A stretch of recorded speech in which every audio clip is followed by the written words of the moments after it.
Vous êtes de retour sur le plateau de l'Africa Newsroom. Un nouvel éditorialiste nous a rejoint. Gratien Okindikiza, bienvenue. Merci.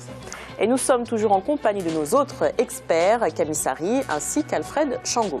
Place au dossier du jour.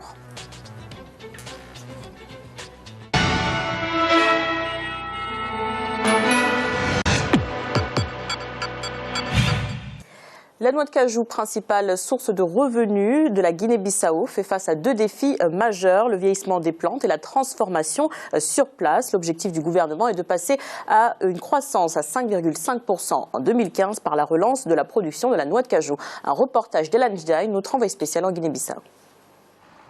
Environ 90% de la population rurale vit des revenus de cette denrée. La noix de cajou occupe la première place des produits d'exportation du pays devant la pêche. L'activité est très prisée en dépit des difficultés liées à sa récolte. Elle est surtout pratiquée par les femmes et les enfants. La saison de la récolte de la noix de cajou commence en mars. Ensuite vient la commercialisation. Deux variétés de cajou sont cultivées en Guinée-Bissau. Le cajou dit de terre ou casou local et le cajou mozambicain. La variété la plus cultivée est celle dite de terre. Sa première importation au Brésil remonte au XVIIe siècle. Elle se caractérise par des noix plus petites et pesant entre 4 à 5 grammes.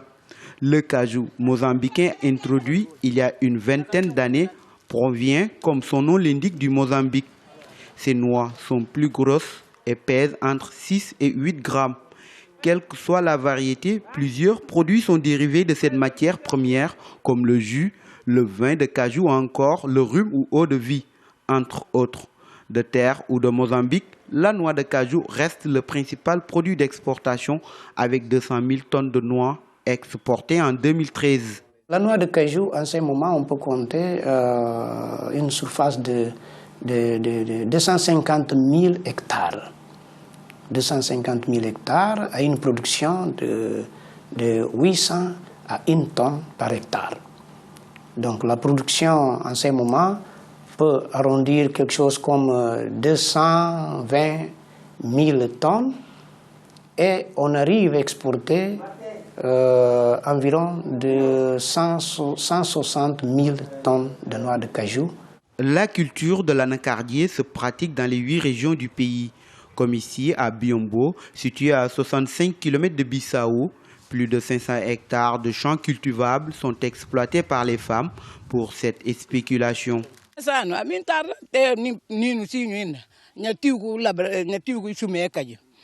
Je pratique cette activité depuis mon plus jeune âge. Chaque matin, je suis dans les champs.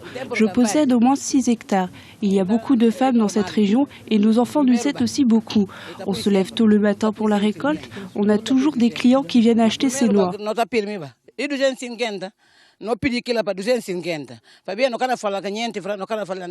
Cette année 2014, le gouvernement bissau-guinéen a fixé à 250 francs CFA par kilo le prix d'achat aux producteurs de noix de cajou. Les régions qui produisent le plus de noix de cajou sont Cachio-Oy, située au nord-ouest du pays, et Kinara, grâce à la fertilité des sols. Biombo était aussi réputé pour cette activité, mais aujourd'hui, elle est confrontée à un problème de vieillissement des arbres. C'est une zone un peu ancienne parce que c'est là-bas que cette culture a été très bien développée. Mais maintenant, on constate le problème de âge. Ça veut dire qu'il y a des plantes qui ont plus de 25 ans, 30 ans. Donc on doit renouveler la plantation et mettre les plantes plus jeunes pour améliorer la production. Aussi indépendant de la recherche, parce qu'aujourd'hui la recherche nous montre qu'il y a des possibilités d'avoir des variétés plus productives, même à âge de 3 ans, on peut commencer déjà à avoir des fruits. Avec une moyenne de 200 000 tonnes, la Guinée-Bissau est le 5e plus grand producteur de noix de cajou du monde, derrière l'Inde, la Côte d'Ivoire, le Vietnam et le Brésil.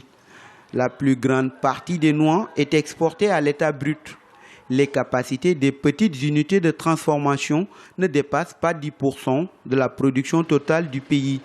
Et pourtant, des pays comme le Bénin, la Côte d'Ivoire commencent à transformer la totalité de leur production. Il faut qu'on arrive à cet niveau d'engagement avec l'anacarde en Guinée-Bissau.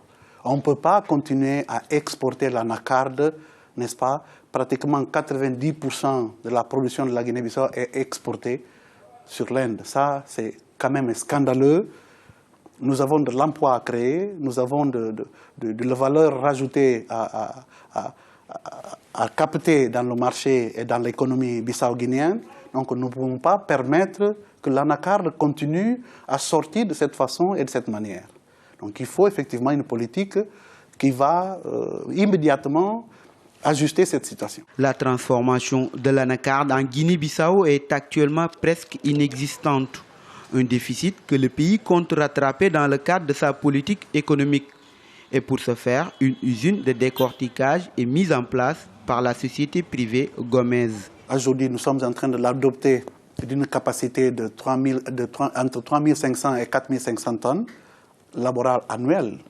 Elle emploie déjà entre 290 à 340 employés. On attend effectivement que l'État nous vienne aussi à l'aide.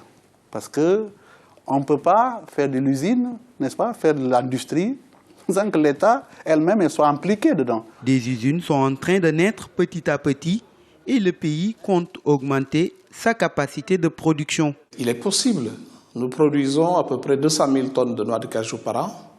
Et nous avons l'un des meilleures noix de cajou du monde. Ce qui se passe, c'est qu'il faut que le gouvernement prenne des mesures adéquates pour que le marché soit un marché qui bénéficie la Guinée-Bissau. Nous sommes dans un monde ouvert. Il est normal que nos acheteurs prennent des mesures pour avoir des prix le plus bas possible. Et nous devrions aussi prendre des mesures qui nous permettent de vendre les noix de cajou de Guinée-Bissau à très bon prix. Les noix de cajou de la Guinée-Bissau peut en profiter beaucoup. Jusqu'à présent, je crois que 90% de la noix de cajou de la Guinée-Bissau est exportée en brut. Ils ne sont pas transformés sur place. Combien d'emplois on aurait créé si nous transformons tous les noix de cajou de la Guinée-Bissau? Les défis du gouvernement sont de taille pour la noix de cajou. Assurer la transformation de la principale source de revenus sur place qui favoriserait la création des emplois pour la population. L'économie bissau-guinéenne reste extrêmement peu diversifiée et est largement dominée par l'agriculture, notamment la production de cajou. Elle constitue le premier secteur d'activité du pays avec 62% du PIB et occupe 95% de la population. La Guinée-Bissau est l'un des plus importants pays exportateurs de cajou non transformés au monde et sert de principale source de revenus pour une grande partie de la population. Gratien, quels sont les éléments qui ont attiré votre attention? Le premier élément d'abord, c'est que la Guinée-Bissau ne transforme pas le noix de cajou, alors que les autres pays voisins transforment, ce qui est un manque à gagner pour, comme on le dit bien, au niveau de l'emploi, aussi au niveau de la valeur ajoutée. Et aussi l'autre point, c'est que c'est un secteur qui prend beaucoup d'ampleur, beaucoup d'activités, et éventuellement on peut se poser la question, ce qui se passe au niveau des cultures vivrières, parce qu'il ne faut pas qu'ils exportent pour importer, par exemple, le riz, ça serait, disons, on exporte pour avoir des devises, on les paye en même temps, on dépense les devises pour importer de quoi manger. Donc, ce serait une politique qui n'est pas coordonnée. Et autre chose, c'est qu'on voit bien que dans presque partout en Afrique, surtout en Guinée-Bissau, ce sont les femmes qui s'occupent de cette culture d'exportation. La culture qui rapporte beaucoup de devises, ce sont les femmes qui sont à la base, mais en réalité, il y a moins de place de la femme dans les décisions d'un pays, même si elle intervient dans la grande partie pour apporter la richesse du pays. Justement, comment expliquer que ce soit les femmes qui cultivent souvent la noix de cajou, est-ce qu'il y a d'autres activités peut-être que les hommes pratiquent plus? Oui, parce que les hommes préfèrent les activités qui sont pratiquées dans les villes ou dans les petites villes, que ce soit au niveau, disons, les métiers qui rapportent. Or, on considère toujours l'agriculture comme un métier des femmes dans plusieurs pays d'Afrique. Je dirais que c'est une sorte de machisme. L'homme, il va s'occuper, il y a dans certains endroits, l'homme va s'occuper des vaches et la femme va s'occuper des champs et des enfants en même temps. C'est-à-dire qu'on pourrait dire même que l'homme va s'occuper du travail qui ne fatigue pas, alors que la femme, c'est c'est fait ainsi. Bon, on pense que l'Afrique évolue, que les femmes aussi pourraient dire qu'il faut partager les tâches, une sorte d'émancipation des femmes. On a eu l'émancipation de l'Afrique, il faudra aussi qu'il y ait l'émancipation de la femme africaine. Alfred, quel regard portez-vous sur ce secteur clé en Guinée-Bissau? Alors, je veux dire que pour un consommateur justement de la noix de cajou, vous savez, hein, avec 2 doigts de whisky en apéro, hein, c'est excellent. Et souvent, quand j'achète la noix de cajou, je regarde un peu les étiquettes. Hein. Ça vient effectivement, pour la plupart, dans les grands circuits de distribution ici, ça vient soit du Brésil, soit de l'Inde, donc, et très peu d'Afrique. Ça, c'est une première remarque. Moi, j'ai 2 ou 3 choses qui ont retenu mon attention. C'est-à-dire qu'au fond, la production, elle est importante, mais qu'on peut améliorer la productivité en créant des usines de transformation sur place. 2, absence de politique d'investissement de l'État justement dans la mise en place de cette agro-industrie de l'anacarde. Et 2, les produits, manque de politique d'ailleurs justement de soutien à ces producteurs. Autre point qui a retenu mon attention, mais c'est passé peut-être trop vite, c'est qu'effectivement, ce sont les femmes qui s'occupent de la production et puis de la récolte de l'anacarde. Mais il y a une dame qui a dit les enfants aussi. Donc, du coup, problème de scolarisation des enfants, c'est tout ça un manque. Au fond, parce que l'éducation des enfants, c'est aussi l'avenir du pays. Alors, si on veut bien qu'ils travaillent la terre, il faut aussi les éduquer, le former. Ça, c'est une observation, mais je pense aussi qu'il y a une autre chose qu'on peut ajouter, c'est que effectivement, il y a un certain nombre de producteurs africains, en tout cas ouest-africains, de la noix de cajou. Et là, on voit bien qu'il y a un manque criant de politique, justement, d'intégration régionale. La Côte d'Ivoire produit, le Bénin produit, le Ghana produit la noix de cajou, mais il n'y a pas de politique commune justement d'intégration qui aurait fait peut-être même au niveau de la transformation, la mutualisation des moyens de transformation sur place. En parlant de transformation, comment expliquer, Camille, que la Guinée-Bissau n'arrive pas à transformer ses produits alors que c'est un secteur important de l'économie? Justement, le problème, c'est aussi un problème à la fois historique, aussi de néocolonisation, de néocolonialisme. C'est-à-dire qu'on n'a jamais inculqué l'esprit d'industrialiser nos cultures, l'absence de ce qu'on appelle l'agroalimentaire, l'agro-industrie. Il y a eu toute une tradition post-coloniale de dire vous êtes spécialiste du café, vous c'est le cacao, vous c'est la noix de cajou, etc. Et puis on va vous acheter vos matières premières à vil prix. Parce qu'il ne faut pas oublier que la noix de cajou a connu une baisse sur les marchés internationaux. Elle est passée de 1080 en 2011 à 2350 en 2011 à 1080 en 2012. Ça veut dire quoi? Ça veut dire que ça peut monter, ça peut descendre sur les marchés internationaux et que de toute façon, ceux qui en profitent le plus, c'est le distributeur final, celui qui maîtrise la chaîne de valeur qui est dans les grands supermarchés. Donc effectivement, l'idée d'Alfred, elle est excellente. Il ne faut pas rêver d'avoir des mini-usines par pays. Parce que la taille du marché, les capacités de chaque pays ne pourra pas absorber des petites quantités comme ça. Il faut effectivement, et ça c'est ce qu'on a développé ici dans beaucoup de domaines sur cette chaîne, c'est de dire il faut une intégration régionale. Pourquoi des zones d'affaires privées? Il faudrait commencer peut-être par une combinaison publique-privée, ce qu'on appelle le partenariat public-privé, les PPP, et de mettre en place des vraies usines de transformation. Il y a des dérivatifs qui sont possibles. Et j'ajoute, dernier point, c'est c'est la diversification. La noix de cajou représente 30% des exportations donc de la Guinée-Bissau, alors qu'ils peuvent exploiter la bauxite et le phosphate. Et ça, il y a une incapacité à le faire. Le Maroc, c'est le premier exportateur de phosphate. Et il commence à transformer son phosphate. Le Maroc devrait aussi, ça fait partie des cibles, puisqu'il s'intéresse à la région. Mais pour le moment, le Maroc a ciblé le pays francophone. Et certains dirigeants de grandes sociétés marocaines commencent à vouloir s'intéresser aussi à l'Afrique lusophone. Là, il y a peut-être une piste à faire, c'est d'aider la Guinée-Bissau, donc ils vont s'aider eux-mêmes, à transformer leur phosphate. Mais il faut commencer par l'exploitation. Des idées de Camille et d'Alfred sur cette intégration régionale, sachant que chacun cherche aussi son propre intérêt. Bon, l'intégration régionale peut se passer au niveau économique, au niveau des infrastructures, mais c'est difficile de faire l'intégration régionale au niveau des industries. Par exemple, il y a des brasseries dans chaque pays, mais on ne verra jamais trois pays se mettre ensemble pour avoir une seule brasserie, parce que celui qui va avoir l'usine de traitement des noix de cajou, par exemple, aura la main-d'œuvre, aura aussi.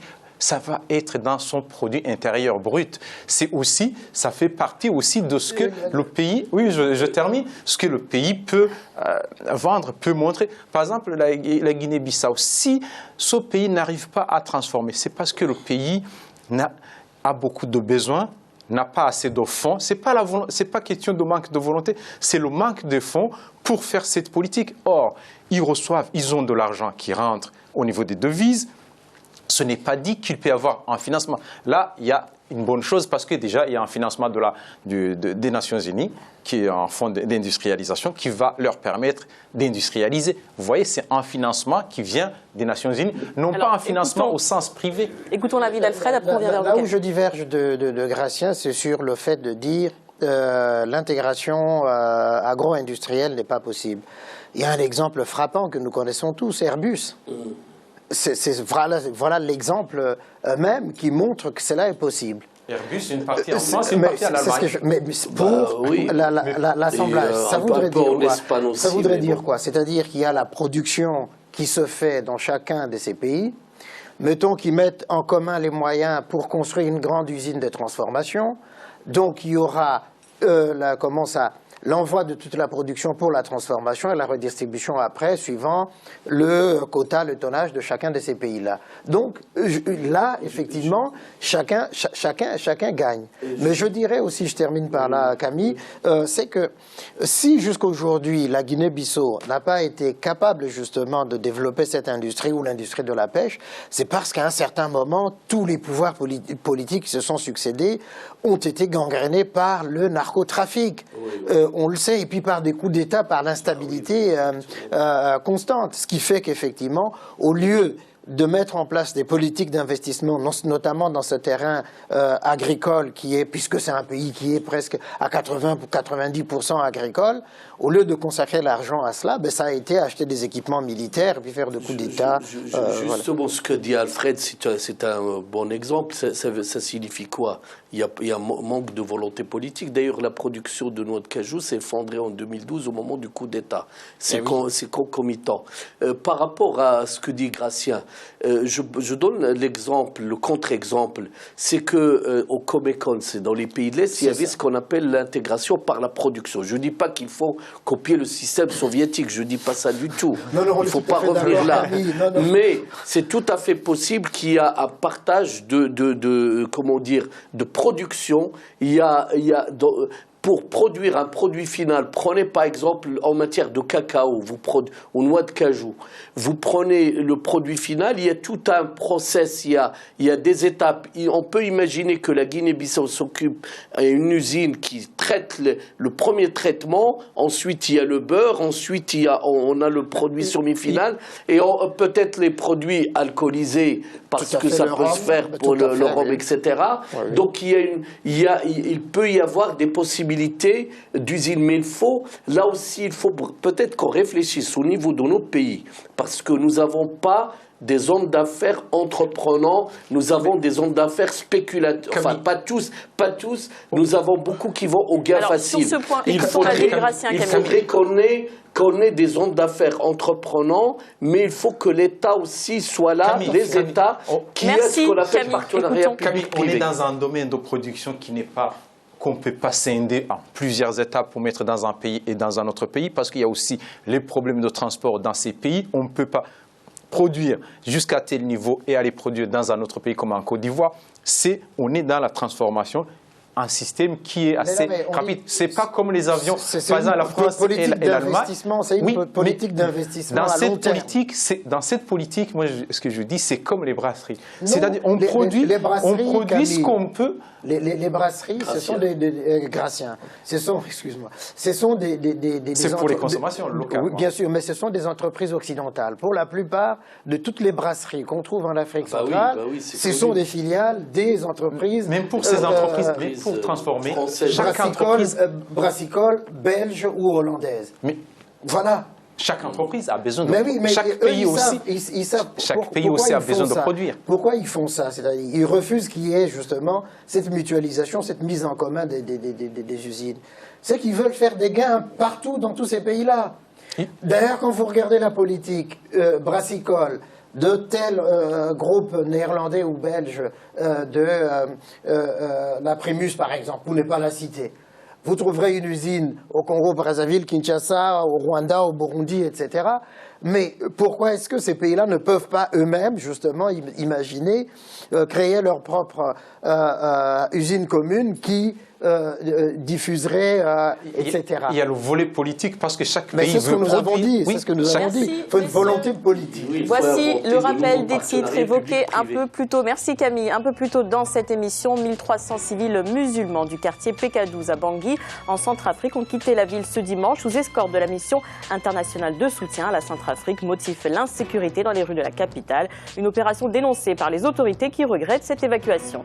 Et puis des efforts de paix et de réconciliation sur fond de méfiance au Mali. Les rebelles Touaregs affaiblis et divisés, bien que toujours actifs, ont été mis en déroute par les militaires. Depuis, le pays tente de penser ses blessures et d'aller au dialogue après près d'un an de conflit. L'Africa Newsroom continue après la pause. À suivre notre volet économique. A tout de suite.